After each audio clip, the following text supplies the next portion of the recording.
Oke, selamat pagi. Sebelum mulai, Om Swastiastu. Udah siap semuanya ya? Nah, bagaimana dengan materi sebelumnya? Apa sudah dipelajari? Karena sekarang masih berhubungan dengan besaran pokok dan besaran turunan. Ya. Oke. Untuk materi sekarang yang kita pelajari yaitu ada gaya, usaha, dan energi. Kompetisi dasarnya yaitu menganalisis tentang hubungan gaya, usaha, dan energi dalam masalah gerak. Kemudian untuk keterampilannya, memecahkan masalah gerak di bidang pariwisata berdasarkan konsep gaya usaha dan energi. Kemudian adapun tujuan daripada pembelajaran ini, yaitu yang pertama, siswa diharapkan mampu memahami tentang hukum Newton. Ya, kemudian yang kedua, siswa mampu menganalisis antara usaha, perubahan energi dengan hukum kekekalan energi mekanik serta dapat menerapkan hukum kekekalan mekanik untuk menganalisis gerak dalam kehidupan sehari-hari. Kemudian tujuan yang ketiga, mampu menentukan usaha yang dihasilkan oleh gaya. Dan yang keempat, mampu menentukan energi potensial benda yang memiliki ketinggian tertentu. Ya, kemudian yang selanjutnya, siswa mampu menentukan energi kinetik benda yang bergerak.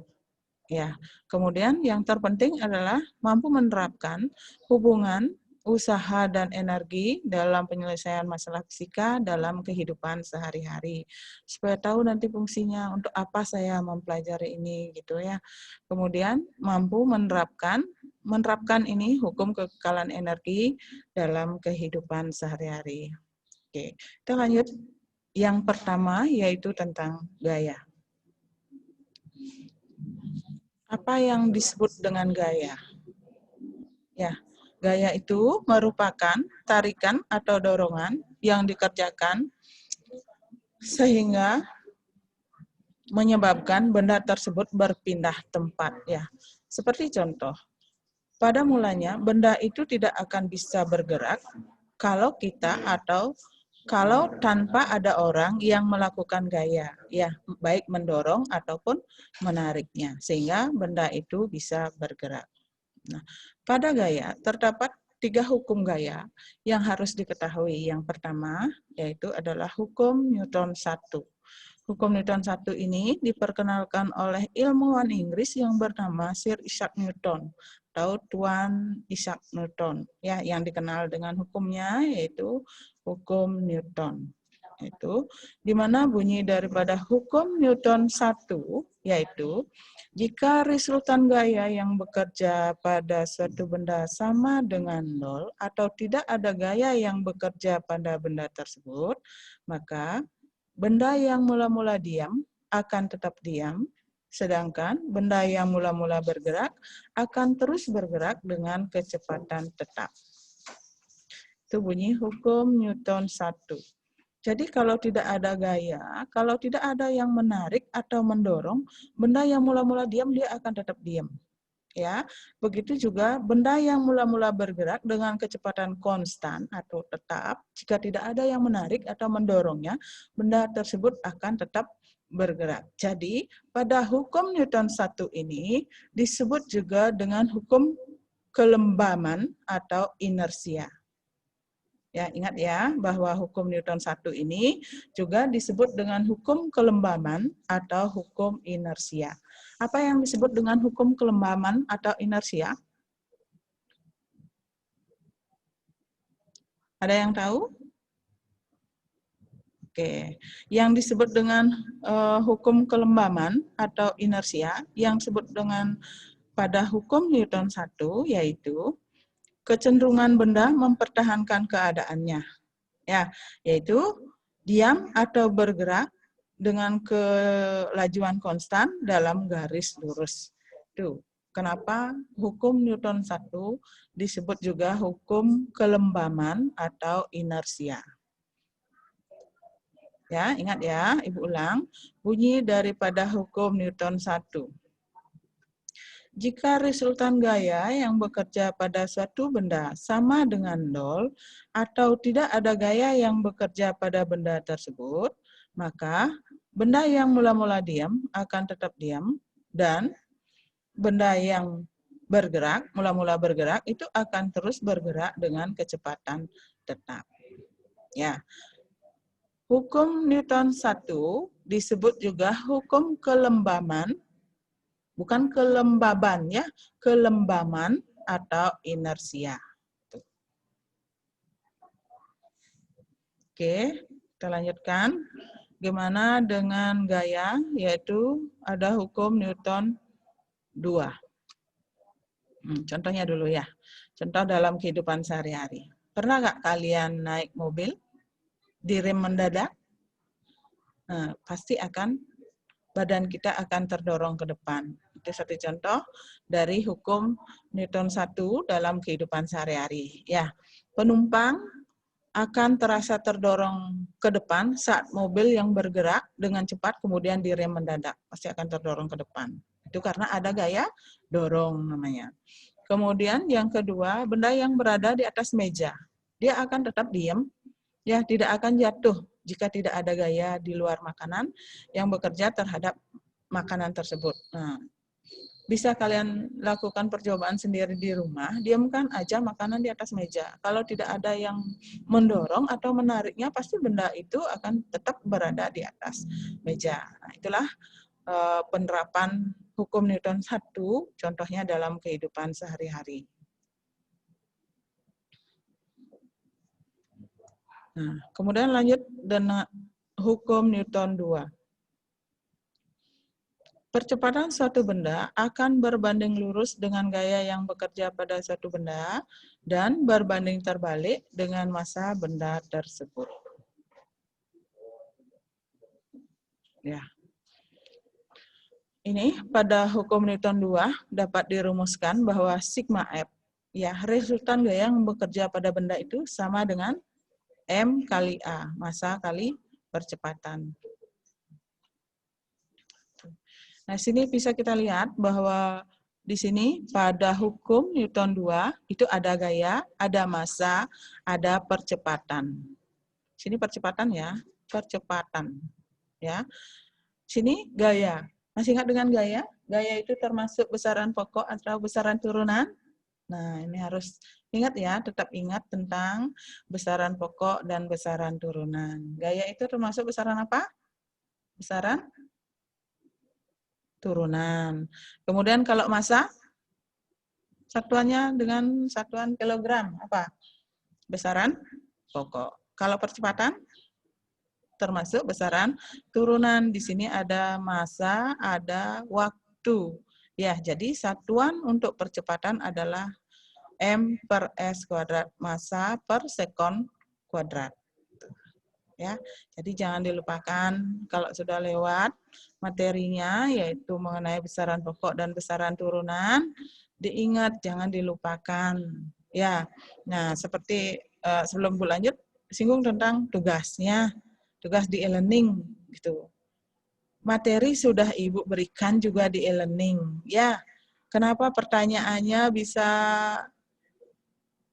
tidak dijawab dengan benar? Sebenarnya sudah semua ada. Gitu. Semestinya yang mungkin salah adalah yang nomor 5 saja gitu. Jadi paling enggak semuanya sudah dapat 80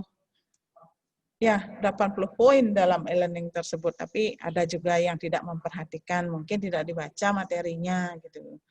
Padahal sudah semua ada di sana. Nah, untuk selanjutnya silakan dibaca kembali, kalau enggak catat kan materi sudah ada gitu, diperhatikan. Jadi Ibu lanjutkan sekarang mengenai hukum Newton. Ya, hukum Newton 2 sekarang. Percepatan suatu benda berbanding lurus dengan gaya yang bekerja pada suatu benda dan berbanding terbalik dengan massa benda tersebut. Untuk hukum Newton 2, ini rumusnya sigma F, yaitu resultan gaya sama dengan massa kali percepatan. Itu kalau ditanyakan gayanya. resultan gaya. Ya, kemudian atau bisa juga kalau yang ditanyakan percepatan, jadi yang dihitung adalah resultan gaya dibagi dengan massa. Ya. Oke, kita lanjutkan dengan contoh daripada hukum Newton 2 dalam kehidupan sehari-hari. Misalnya, mobil yang mogok. Ya, ini akan lebih ringan jika didorong oleh lebih banyak dengan berbanyak orang gitu. Jadi berat atau gaya yang kita berikan pasti akan lebih sedikit. Itu maksudnya kalau kita kerjakan beramai-ramai atau kalau kita dorong dengan banyak orang. Kemudian yang kedua, benda dengan massa yang berat akan lebih ringan kalau kita pindahkan pada lintasan yang miring. Ya nggak? Pernah nggak mencoba di rumah? Gitu. Kalau mendorong benda dengan lintasan yang lebih miring daripada yang menanjak, mana yang lebih ringan? Pasti yang ke bawah, ya, pada lintasan yang miring. Nah, itulah beberapa contoh dalam kehidupan sehari-hari. Nanti kalian silahkan cari lagi contoh dalam kehidupan sehari-hari mengenai penerapan hukum Newton 2. Oke. Lanjut dengan hukum Newton 3. Jika benda pertama, ya bunyi hukum Newton 3, jika benda pertama melakukan gaya pada benda kedua juga akan melakukan gaya pada benda pertama yang sama besarnya tetapi arahnya berlawanan. Ya, nah pada hukum Newton 3 ini disebut dengan juga hukum aksi reaksi. F aksi sama dengan F reaksi. Contohnya apa? Dalam kehidupan sehari-hari. Nah, ini ada beberapa contoh. Ya, misalnya mendayung perahu. Gaya yang kita berikan adalah ke belakang. Ya, kita mendayung perahu itu ke arah belakang, tapi perahunya melaju ke arah depan. Itu yang disebut dengan hukum aksi reaksi. Aksi yang kita berikan atau gaya yang kita berikan ke arah belakang, tetapi benda melakukan reaksi menuju ke arah depan kita. Kemudian contoh yang lainnya yaitu melepaskan balon ke udara. Gimana ini? Melepaskan balon ke udara. Anginnya terbang ke arah atas, tetapi balonnya ke arah kita, berbalik ke arah kita. Nah, itu beberapa contoh, nanti silakan dicari lagi. Ya, nah itu tentang gaya. Ibu ulang sebelum Ibu lanjutkan ke materi berikutnya. Ada 3 gaya yang harus diketahui dalam hukum Newton. Yang pertama yaitu pada hukum Newton 1, ya. Kemudian ada hukum Newton 2 dan ada hukum Newton 3. Itu yang harus dipahami. Itu tentang gaya ya, ingat tentang gaya. Ada 3 hukum yang harus dipahami, yaitu hukum Newton 1, 2, dan 3. Dipelajari bagaimana bunyinya. Kemudian tentang gaya juga ada beberapa jenis-jenis gaya. Yang pertama ada gaya gesek. Ya, gaya gesek merupakan salah satu jenis gaya yang ditimbulkan karena adanya 2 benda yang saling bergesekan. Ini sering juga kita lakukan di rumah, yaitu mengasah pisau, mengamplas dinding, ya. Kemudian antara rem dan ban. Itu kan ada gesekannya sehingga ban mobil itu bisa diam. Itu yang pertama. Kemudian yang kedua ada gaya berat. Ya, merupakan gravitasi bumi yang bekerja pada suatu benda. Untuk mengukur gaya, itu ada rumusnya, W sama dengan M kali G. W ini adalah berat benda, ya. Kemudian M adalah massa, kemudian G adalah percepatan atau gravitasi. Kalau W yang ditanyakan, kalau berat yang ditanyakan, satuannya adalah apa satuan berat? Newton, W. Kemudian massa benda yaitu kilogram. Ya, percepatan meter per second kuadrat. Percepatan termasuk ke dalam besaran turunan, yaitu dari besaran massa dan waktu. Sehingga satuannya adalah M per S kuadrat atau meter per sekon kuadrat.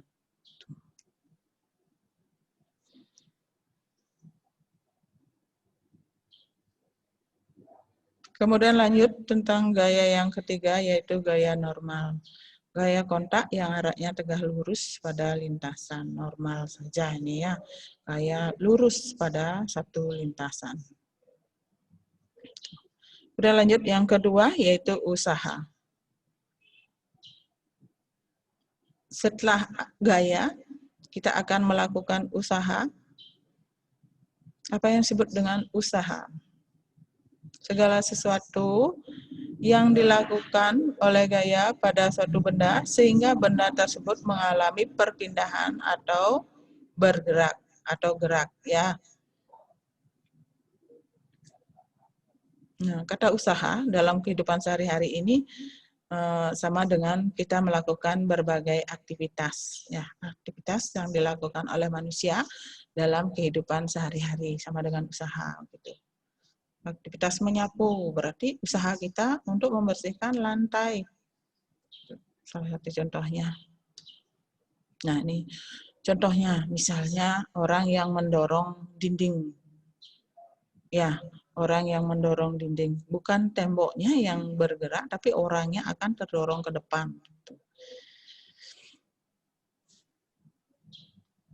Kemudian rumus daripada usaha, W sama dengan F kali S, atau W sama dengan F cos alpha. Ya, jika S ditanyakan, F kali S cos alpha. Gitu.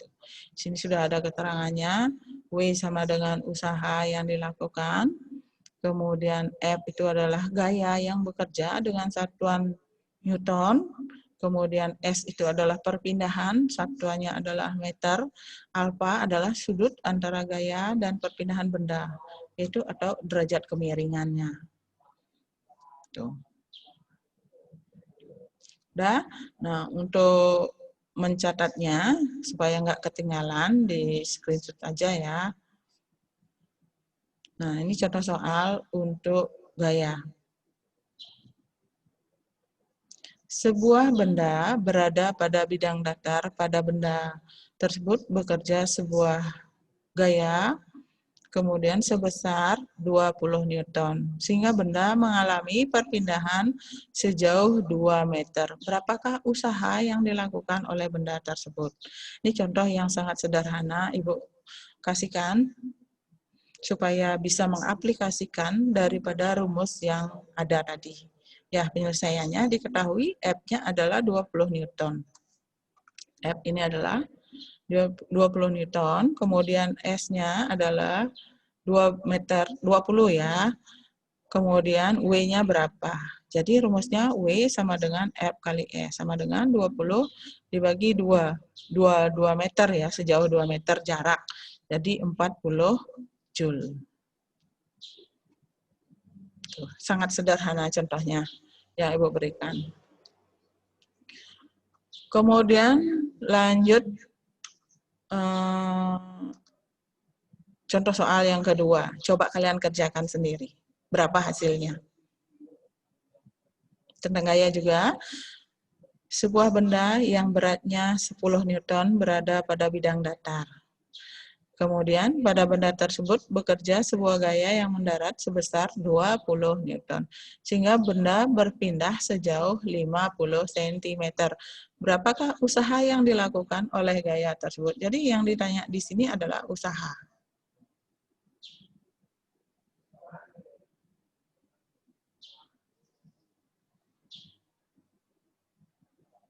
Udah? Ada yang ketemu jawabannya?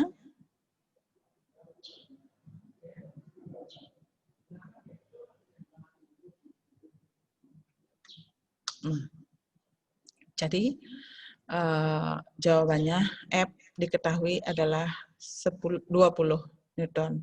Kemudian ditambahkan. Ya, ini ditambahkan. Kemudian S-nya ini adalah 50 cm. Kalau ada sentimeter, ini harus dirubah menjadi meter. Ya, ingat tanggal konversi. Tanggal konversi untuk besaran. Tuh. Jadi yang ditanya adalah W, berapa W-nya. Jadi rumusnya W sama dengan F kali S. Jadi kita masukkan di sini 20 ditambah 30 dikalikan. Ini 50 ini diganti dengan satuannya meter. Jadi 0,5 meter. Tuh. Ya, jadi 30 dikalikan 0,5 jadinya adalah 15. Jadi satuan untuk usaha adalah Joule. Jadi hasilnya adalah 15 Joule.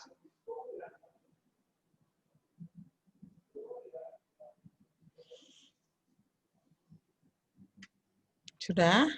Ya, nanti tinggal pengecekannya. Kalau Ibu keluarkan soal seperti ini di e-learning, kalian bisa menjawabnya. Oke, contohnya sudah dicukupkan saja. Sekarang lanjutkan dengan energi. Ya, energi. Energi suatu benda adalah ukuran kesanggupan benda tersebut untuk melakukan suatu usaha. Nah, pada energi ini kita tidak bisa lepas daripada energi ini. Ya, terutama adalah energi listrik. Bisa nggak kalian hidup tanpa energi listrik? Semuanya sekarang memerlukan energi listrik. HP, kalau tidak dicas pakai listrik, tidak bisa nyala HP-nya, tidak bisa digunakan. Kemudian ada kamera. Tuh, kalau nggak dicas juga dengan listrik, tidak bisa dioperasikan. Komputer, laptop, rice cooker, hampir semua alat-alat rumah tangga itu sudah menggunakan energi listrik. Nah, jadi pada energi di sini ada hukum kekekalan energi namanya, ya, yaitu bunyi daripada hukum kekekalan energi, energi tidak dapat diciptakan dan tidak dapat dimusnahkan, tetapi energi dapat diubah dari bentuk energi ke bentuk energi yang lainnya. Tuh. Nah, kemudian satuan untuk mengukur energi, satuannya adalah Joule.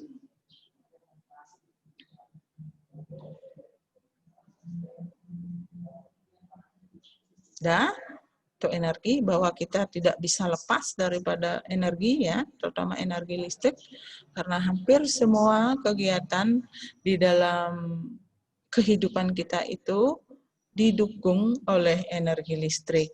Ya, seperti sekarang nih, kalau nggak ada listrik kita nggak bisa melakukan pembelajaran. Ya, gitu juga HP kalian tidak akan bisa menerima nantinya.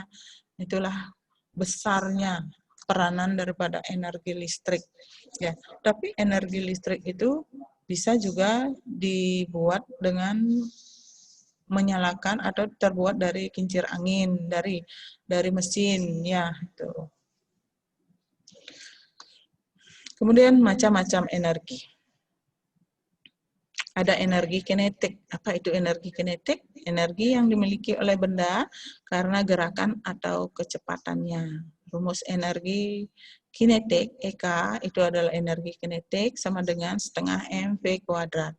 M massa benda dengan satuan kilogram, P adalah kecepatan benda.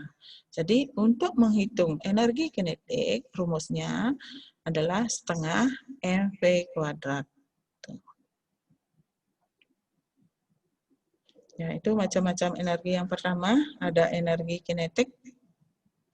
Kemudian yang kedua adalah energi potensial. Kalau energi potensial apa? Energi yang dimiliki benda karena kedudukannya, karena keadaannya. Nah, energi potensialnya ada dua, dibedakan lagi menjadi dua, ada energi potensial gravitasi dan energi potensial pegas. Ya, apa itu energi potensial gravitasi? Energi yang dimiliki benda karena kedudukannya atau ketinggiannya dari benda tersebut. Kemudian kalau energi potensial apa? Energi potensial yang dimiliki pegas pada saat ditarik atau gaya benda sehingga bertambah panjang, ya, berdasarkan energi potensial pegas. Ini sama dengan besarnya usaha gaya pegas. Jadi rumus untuk energi potensial EP sama dengan MGH. EP energi potensial sama dengan massa kali kecepatan gravitasi kali tinggi. Itu untuk mencari energi potensial. Ya. Sudah. Nah, kita lihat contoh untuk mencari energi potensial. Berapakah energi potensial sebuah benda yang memiliki massa sebesar 10 kg yang berada pada ketinggian 1,2 meter, di mana percepatan gravitasi bumi di tempat itu adalah 10 meter per second kuadrat. Nah, tinggal dimasukkan ke dalam rumus yang tadi. Nih, diketahui M-nya berapa? 10. Kemudian H-nya berapa? MGH, kan di rumusnya 1,2 meter. Kemudian G-nya adalah 10 meter per second kuadrat. Yang ditanya adalah energi potensial. Tinggal dikalikan saja MGH 10 kali 10 kali 1,2, yaitu 120 Joule. Itu salah satu contohnya.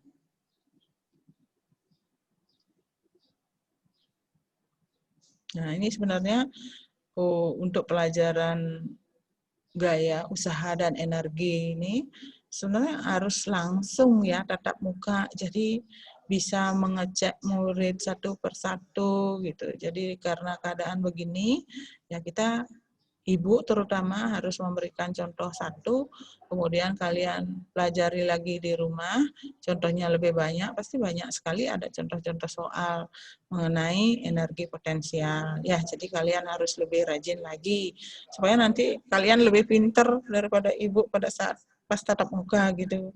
Kalau ditanya, siapa yang bisa membuat contoh soal gini, langsung dikerjakan gitu. Kemudian lanjut, energi yang ketiga ada energi mekanik. Ya, apa yang disebut dengan energi mekanik? Jumlah energi potensial dan energi kinetik. Tuh. Gimana rumusnya? Energi mekanik sama dengan energi potensial plus energi kinetik. Itu. Kalau mencari energi mekaniknya tinggal dijumlahkan aja nanti. Ya, berapa energi potensialnya, berapa energi kinetiknya.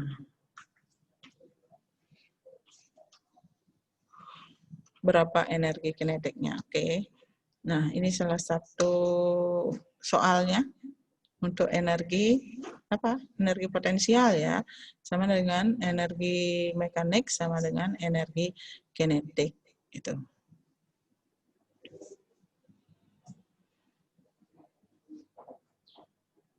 Nah, untuk contoh soalnya silakan di screenshot nih. Ibu suruh mengerjakan kalian di rumah, coba dikerjakan nanti pada saat pertemuan berikutnya. Kalian tunjukkan berapa jawaban dari soal untuk menghitung energi potensial.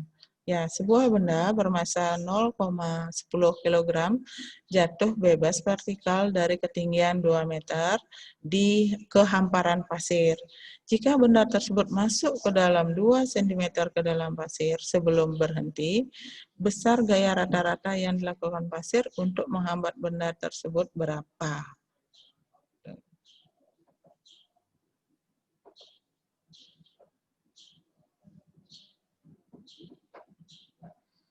Ya, karena waktu sudah habis, ada Ibu guru yang sudah menunggu untuk memberikan materi berikutnya.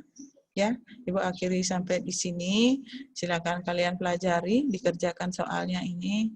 Mungkin minggu depan Ibu akan minta siapa yang bisa memberikan jawaban untuk soal hari ini dan pelajari materinya mengenai gaya usaha dan energi. Oke, sekarang Ibu akhiri karena waktu sudah selesai. Ibu akhiri dengan Paramo Santi. Om Santi Santi Santi Om.